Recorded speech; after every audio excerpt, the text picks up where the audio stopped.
بسم اللہ الرحمن الرحیم۔ ہارون رشید عرض کر رہا ہوں، السلام علیکم ورحمۃ اللہ وبرکاتہ۔ موضوعات بہت ہیں خان صاحب کے بارے میں، ان کے خاندان کی اور ان کے حامیوں کی تشویش بڑھتی جا رہی ہے۔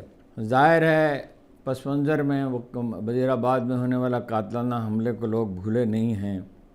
تازہ ترین واقعہ ان کے وکیل کے اغوا کا ہے۔ ان کی بہنوں کو 2 دن کا ریمانڈ دے دیا گیا علیمہ خان کا، اور یہ الزام عائد کیا گیا مزید 2 دن کا، اور یہ الزام عائد کیا گیا کہ وہ بارود سے فلاں چیز کو اڑانا چاہتی تھی۔ اور افواہوں کی شدت کا یہ عالم ہے، یہ کہا جا رہا ہے کہ عمران خان کو مارا پیٹا گیا ہے اور اس وجہ سے ان کے ساتھ کسی کی ملاقات نہیں کرے گی۔ میرے خیال میں تو یہ بات درست نہیں ہے، یہ رسک کوئی نہیں لے سکتا، کیونکہ اس کا تو یہ کوئی لوگ پاگل نہیں ہو گئے بالکل، یعنی یہ ہے کہ ہوس اقتدار تو سوار ہے بعض لوگوں پہ، بہت سے لوگوں پہ، لیکن نوبت یہاں تک نہیں آ سکتی، اور ظاہر ہے چھپ نہیں سکے گی۔ اور اگر یہ ایسا ہوا تو صرف غم و غصہ ان کے حامیوں کا نہیں بڑھے گا، بلکہ یہ ہے کہ بہت بیک فٹ پہ چلی جائے گی حکمران پارٹیاں۔ تو مجھے تو یہ بالکل یہ افواہ لگتی ہے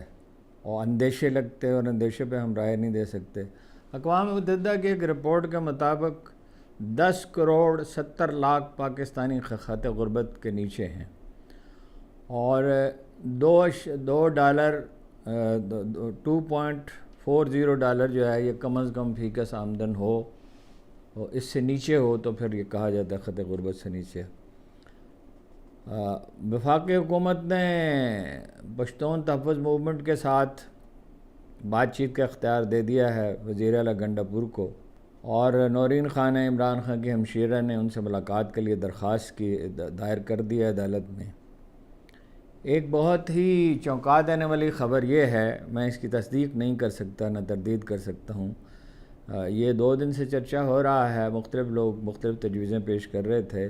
اب ایک ممتاز اخبار نویس نے کہا ہے کہ جیسے ہی آئینی ترمیم پیش ہونے کا وہ ہوگا، اجلاس بلایا جائے گا، تو پہلے وزیر اعظم کے خلاف عدم اعتماد کی تحریک پیش کر دی جائے گی، اگر وہ نمٹے گی تو چیئرمین سینٹ کے خلاف کر دی جائے گی، پھر اسپیکر کے خلاف کر دی جائے گی، اور جب یہ صورتحال ہو تو قانون سازی نہیں ہو سکتی، تو ترمیم ہوتی ہوئی نظر نہیں آتی۔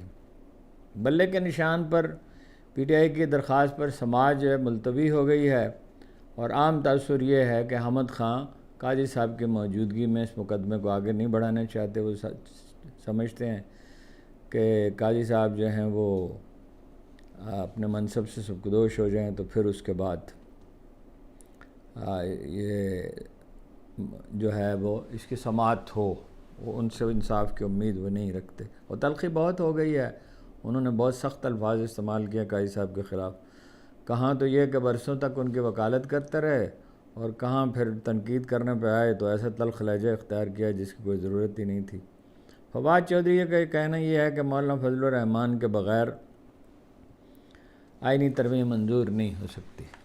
بڑی اہم خبریں ہیں، ان میں سے ہر خبر پہ تبصرہ کیا جا سکتا ہے، اس کا سیاق و سباق بیان کیا جا سکتا ہے، اس کی امپلیکیشن پہ بات ہو سکتی ہے، لیکن میں صرف ایک موضوع پہ بات کرنا چاہتا ہوں، اور وہ یہ ہے کہ یہ تصور پیش کیا جا رہا ہے کہ شہباز شریف ناکام ہو گئے ہیں، اور بہت بری طرح ناکام ہو گئے ہیں، لہذا بلاول بھٹو کو وزیر اعظم بنا دیا جائے، یعنی آئینی ترمیم منظور ہو جائے، پھر بندوبست کر کے کسی نہ کسی طرح بلاول بھٹو کو بنا دیا جائے، اور بعض ہلکے وثوق کے ساتھ کہہ رہے ہیں کہ ایسا ہی ہے۔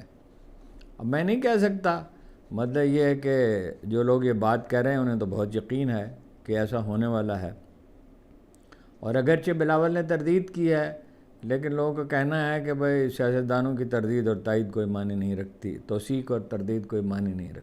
شہباز شریف کا شمار شاید پاکستان کی تاریخ کے ناکام ترین وزیر اعظم کی حیثیت سے ہوگا۔ سامنے کی بات یہ تھی جب عدم اعتماد کی تحریک منظور ہو گئی جنرل باجوہ کی مہربانی سے اور اپوزیشن کے اتحاد سے بھی، تو 50 آدمی تو تھے جو جنرل باجوہ نے انڈکٹ کیے تھے اس میں پی ٹی آئی میں، اور یہی ان کی سب سے بڑی غلطی تھی۔ بلکہ انہیں تو اقتدار ہی نہیں لینا چاہیے تھا. جنرل باجوہ جیسے شخص پہ کون بھروسہ کرتا ہے؟ تو اسی وقت انہیں الیکشن کرا دینا چاہیے تھا. عمران خان کی حمایت بہت تھی، اس میں شبہ نہیں، لیکن اس وقت الیکشن جیت سکتی تھی. اور اگر دھاندلی کرنی پڑتی تو برائے نام دھاندلی کرنی پڑتی، اتنی دھاندلی نہ کرنی پڑتی. بعد میں تو صورتحال ہی بالکل بدل گئی، اور اس کی کوئی وجہ سمجھ میں نہیں آتی سوائے لیک آف ڈیسیژن تھا، یا یہ کہ اقتدار کی کشش ہی ایسی تھی، یا پھر بعض لوگ کہتے ہیں کہ انہیں اپنے مقدمات ختم کرانے تھے. منی لانڈرنگ کی تھی زرداری صاحب نے بھی، وہ جعلی کھاتے کھولے تھے، اور شریف خاندان نے بھی، اور تمام مقدمات سے نجات حاصل کرنی تھی، لہٰذا اقتدار کی انہیں ضرورت تھی. بہانہ یہ بنایا گیا کہ عمران خان نے چونکہ دھمکی دی تھی 25 مئی کو ریلی نکالنے کی، حالانکہ وہ ریلی اپنی جگہ پہ مطلب نکلتی رہتی یا ٹھسی ہو جاتی جب وہ الیکشن کا اعلان ہو جاتا، مگر بہرحال کوئی فیصلہ نہیں کر سکے، اور جو فیصلہ کیا بہت برا فیصلہ کیا. جو نکات زیر بحث ہیں ان میں سے ایک یہ ہے کہ شہباز شریف لیڈر نہیں ہیں، مینیجر ہیں. وہ اس وقت پرفارم کر سکے جب ان کے والد گرامی کا سایہ ان کے سر پہ تھا، بھائی وزیر اعظم تھے، غیر ملکی قرضوں کی فراوانی تھی، اور وہ اپنی مرضی سے جو چاہے کر سکتے تھے. دوسرے یہ کہ وہ دباؤ قبول کرنے کی صلاحیت نہیں رکھتے. انہیں اسٹیبلشمنٹ کو شاد رکھنا ہوتا ہے، دوسری طرف زرداری صاحب جیسے حلیفوں کو، پھر سب سے بڑھ کر بڑے بھائی کو. کابینہ میں ان کے بڑے بھائی کے نمائندے موجود ہیں، اسحاق ڈار ہیں، رانا ثناء اللہ اور دوسرے لوگ ہیں، اور پارٹی میں جو کچھ اگر مقبولیت ہے تو انہی کی ہے. اس لیے کہ نواز شریف میں بہرحال یہ خوبی ہے کہ وہ دوسروں کی بات سنتے ہیں. شہباز شریف جو ہیں وہ تو اپنے چڑچڑے پن کے لیے مشہور ہیں، اور ان میں ایک طرح کی مردم بیزاری پائی جاتی ہے. وہ شاؤٹ کرتے ہیں افسروں پہ، اور وہ چاہتے ہیں کہ لوگ بالکل ان کے سامنے سرنڈر کر دیں اور درباریوں کی طرح مؤدب رہیں. اس سے بھی زیادہ جو لوگ تاریخ کے طالب علم ہیں، جو میرے جیسے معمولی طالب علم، وہ جانتے ہیں کہ حکمرانوں کو کم از کم تحمل درکار ہوتا ہے. بابر کے ساتھی اسے بارہا تنگ کرتے تھے، اس کے بہت سے واقعات میں آپ کو سنا سکتا ہوں اگر وقت ہوتا، لیکن وہ ہمیشہ ہنس پڑتا تھا، نظر انداز کر دیتا تھا، خاموش رہتا تھا. غور و فکر کی عادت سے شہباز شریف صاحب محروم ہیں. وہ جلد از جلد ہر کام کی تکمیل چاہتے ہیں. پل بنانے کے لیے اگر 6 ماہ منیمم درکار ہے تو وہ کہتے ہیں نہیں، یہ 4 مہینے میں بننا چاہیے، 3 مہینے میں بننا چاہیے، 2 مہینے میں بننا چاہیے. خاص طور پہ تعمیراتی منصوبوں میں وہ ایک مطالبات کرنے والے آدمی ہیں، جو ماتحتوں کو دم لینے نہیں دیتے، جو یہ نہیں سمجھتے کہ سب لوگ 18 گھنٹے کام نہیں کر سکتے. 18 گھنٹے کام کرنا ایک نارمل آدمی کا کام نہیں ہے. آدمی کو غور و فکر کے لیے وقت چاہیے ہوتا ہے. نواز شریف صاحب کلک کا شکار ہیں، بہت بری طرح کے وزیر اعظم نہیں بن سکے. صاحبزادی کو وزیر اعلیٰ تو بنوا لیا، مگر ان کی کابینہ بہت کمزور ہے، انہیں حکمرانی کا تجربہ نہیں ہے، اور والد گرامی کی تربیت کی وجہ سے وہ شعبدہ بازی اور تشہیر کی طرف مائل رہتی ہیں. خوش لباسی کی انہیں فکر لاحق رہتی ہے، ٹک ٹاک بنانے ہیں، خاندان میں اختلافات ہیں، اپنے امزاد بھائیوں کو وہ پسند نہیں کرتی، اور اس کم از کم علم سے بھی وہ محروم ہیں جو ایک لیڈر کو چاہیے ہوتا ہے. اپنے معاشرے کی ساخت کو وہ سمجھتی نہیں ہیں. بعض اوقات سرے سے بے معنی گفتگو کرتی ہیں، جس سے اندازہ ہوتا ہے کہ پڑھنے لکھنے سے بیر ہے اور ان کی کوئی سیاسی تربیت نہیں ہوئی. مثلا ان کا یہ کہنا وہ سائفر والے قصے میں کہ اب دوسرے ملک جو ہیں وہ پاکستان کو سائفر نہیں بھیجیں گے.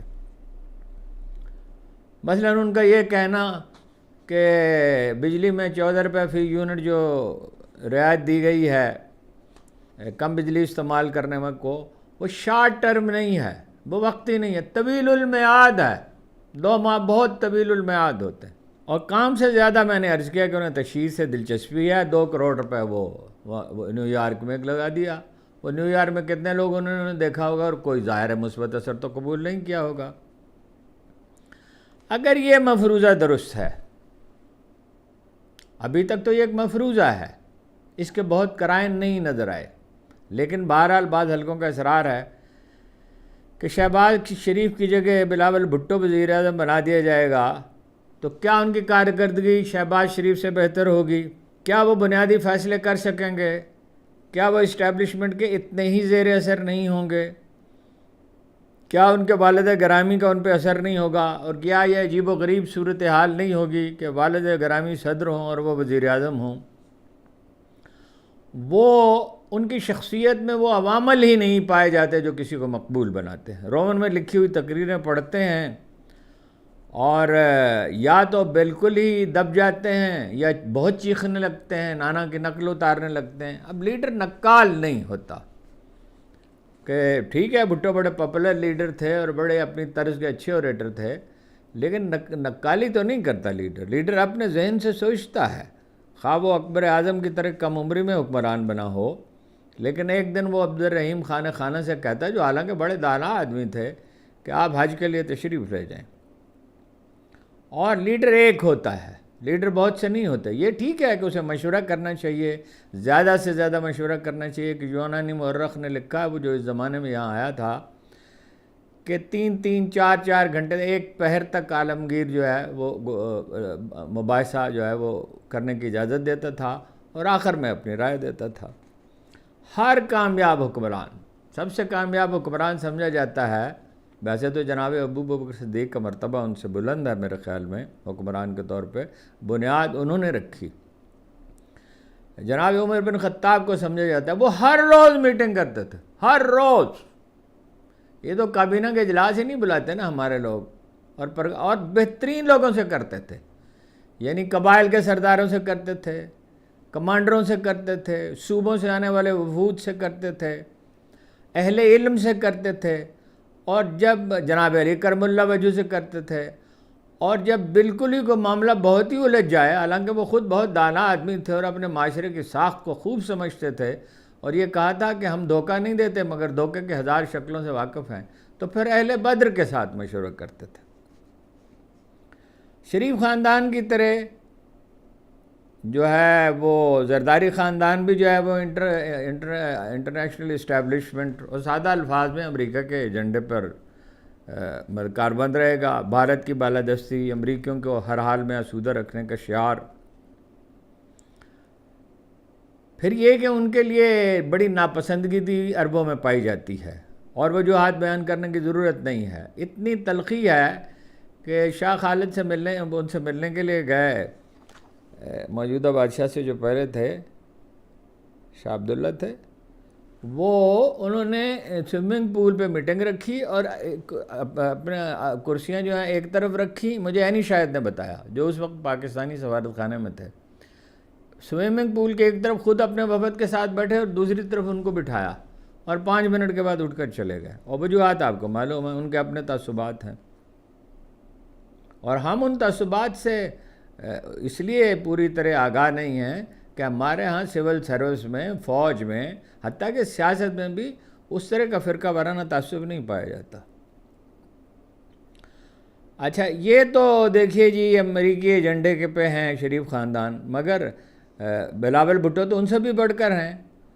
ان کی تربیت زرداری صاحب نے کی ہے، جنہوں نے حسین حقانی کے ذریعے امریکی انتظامیہ سے شکایت کی تھی کہ مجھے فوج سے بچایا جائے، اور جن کے حکم پر ایک دن ان کے وزیر داخلہ رحمان ملک نے، جو ایک نہایت المناک حد تک سدھی اور کرپٹ آدمی تھے، انہوں نے ISI کو وزارت داخلہ کا حصہ قرار دینے کا نوٹیفیکیشن جاری کر دیا تھا، اور جیسے ہی دباؤ پڑا تو کہا کہ وہ تو کلیریکل مسٹیک ہے۔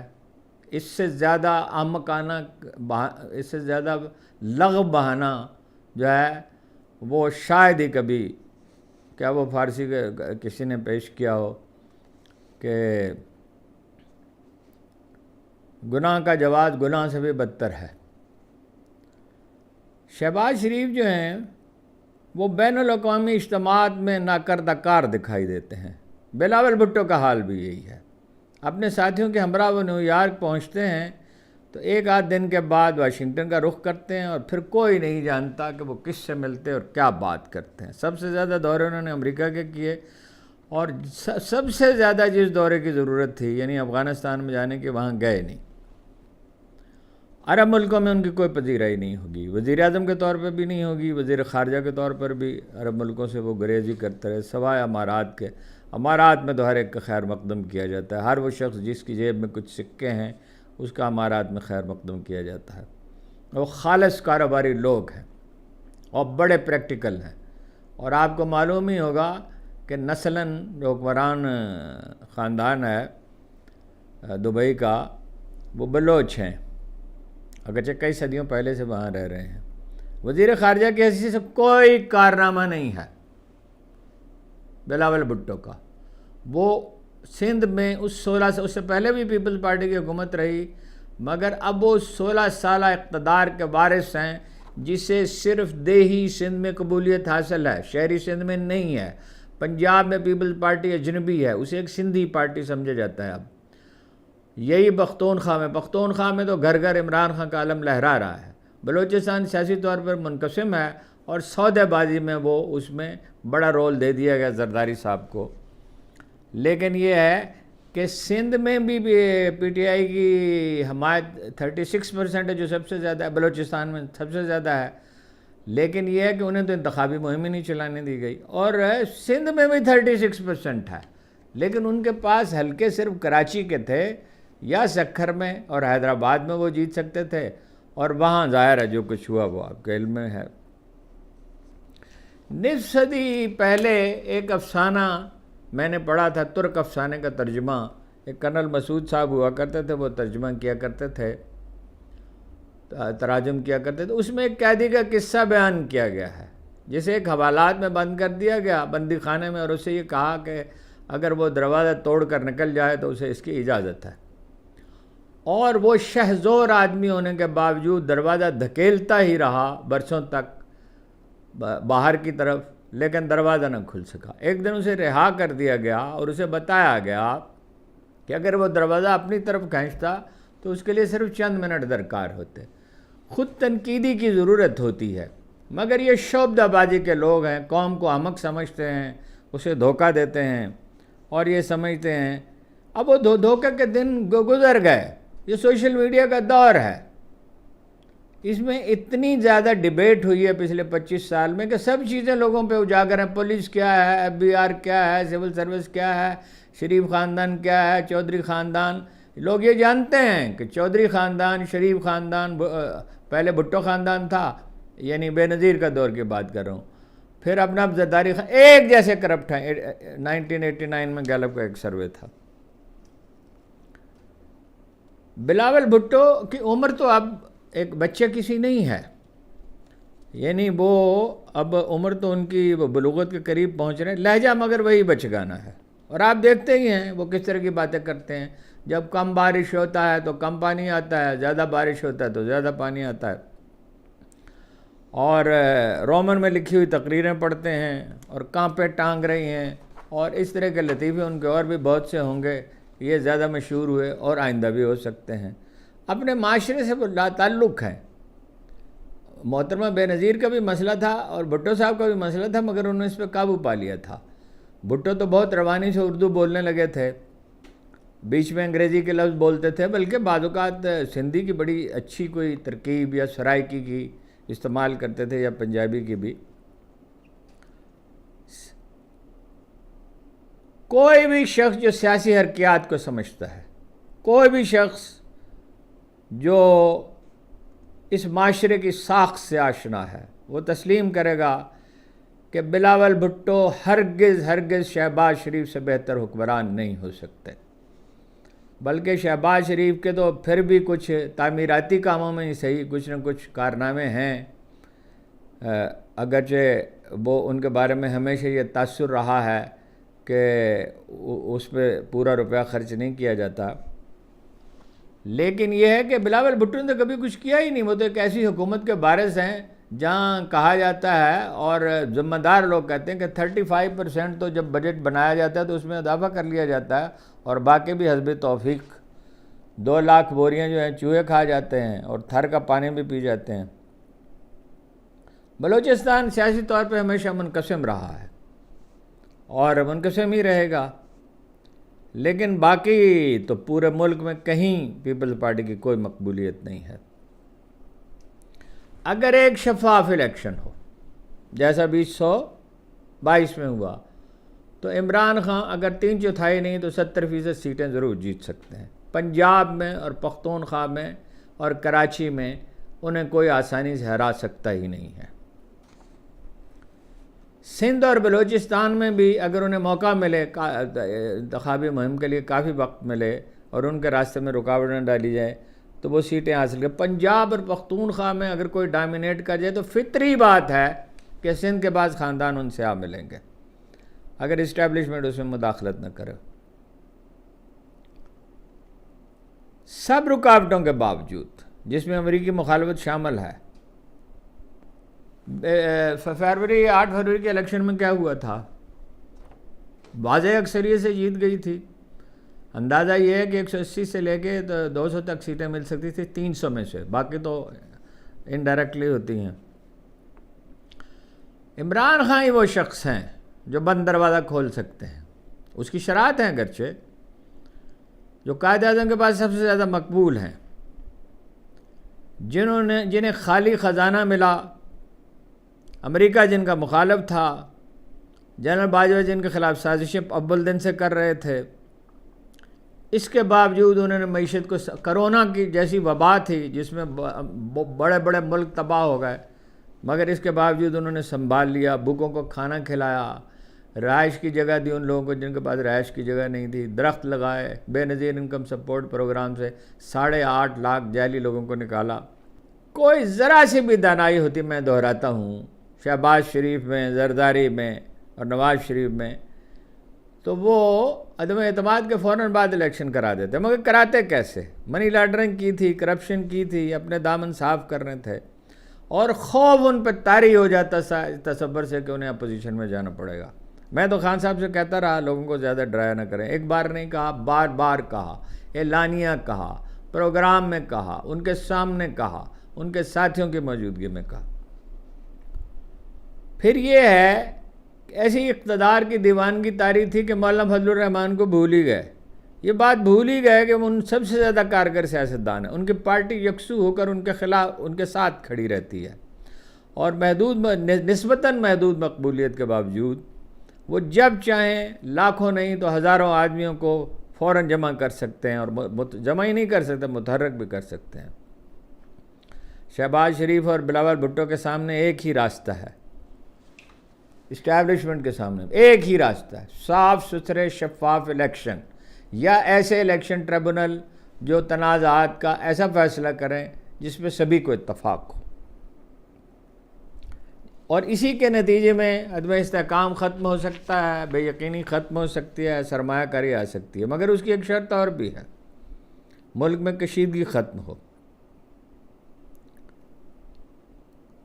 اور اس کی ذمہ داری صرف اسٹیبلشمنٹ پہ نہیں ہے، صرف پیپلز پارٹی پہ نہیں ہے، صرف نون لیگ پہ نہیں ہے، عمران خان پہ بھی ہے، جن کے حامی ان پہ جان چھڑکتے ہیں، مگر ان کی پارٹی کے اکثر لیڈر جو ہیں وہ ناتجربہ کار ہیں، اور بعض کی تو وفاداری پہ بھی شبہ ہے، اور بہت سے بزدل بھی ہیں، اچھے لوگ بھی ہیں، بہت اچھے لوگ بھی ہیں۔ خان صاحب کو بھی جو نرمی کا مظاہرہ کرنا ہوگا، اس لیے کہ سب لوگوں کو یہی رہنا ہے، اور ہر قوم کو ایک کم از کم اتفاق رائے درکار ہوتا ہے۔ ملک کو سرجری کی ضرورت ہے، اور یہ سرجری اسٹیبلشمنٹ نہیں کر سکتی، اس کا کام ہی نہیں ہے، جس کا کام اسی کو ساجے اور کرے تو گھنٹہ باجے۔ عرب کہتے ہیں لکل فن رجال، ہر کام کے لیے الگ آدمی ہوتے ہیں، وہی کر سکتے ہیں سرجری۔ انہوں نے کہا تھا شبر زیدی سے 3 دفعہ، اب وہ مانتے ہیں اور پچھتاتے ہیں کہ FBR کو ختم کر دو، اس کا متبادل ادارہ بتاؤ۔ 92% ٹیکس تو ایٹ سورس کٹ جاتا ہے، تنخواہوں میں سے، سرکاری ہوں یا غیر سرکاری ہوں یا فیکٹریاں ہوں، تو 8% کے لیے 18,000 آدمی کو کیا ضرورت ہے؟ اس پہ ایک بریفنگ ہارون خواجہ صاحب نے دی ہے اب قائمہ کمیٹی کو، اس کی تفصیل میں آپ سرچ کروں گا۔ بہرحال نقطہ وہی ہے جو میں نے آپ سے عرض کیا، یہ جامع سچاک بدل لینے میں کیا تھا، مہلت ہی نہ دی فیض کبھی بخیہ گری نے۔ بخیہ گری کا، پیوند لگانے کا، شعبدہ بازی کا وقت گزر چکا۔ ملک کو ایک نئے ملبوس کی، جیسے ایک آدمی کو نئے ملبوس کی ضرورت ہوتی ہے، ملک کو ایک نئے عمرانی معاہدے کی ضرورت ہے، اسی آئین کی حدود میں مکالمے کے ساتھ، مذاکرات کے ساتھ، ٹھنڈے دل کے ساتھ بات چیت کے ساتھ، طیش سے باہر نکل کر، انتقام کے جذبے سے اوپر اٹھ کر، ظفر آدمی اسے نہ جانیے، ہو وہ کیسا ہی صاحب فہم و ذکا، جسے عیش میں یاد خدا نہ رہی، جسے طیش میں خوف خدا نہ رہا۔ آپ کا بہت بہت شکریہ۔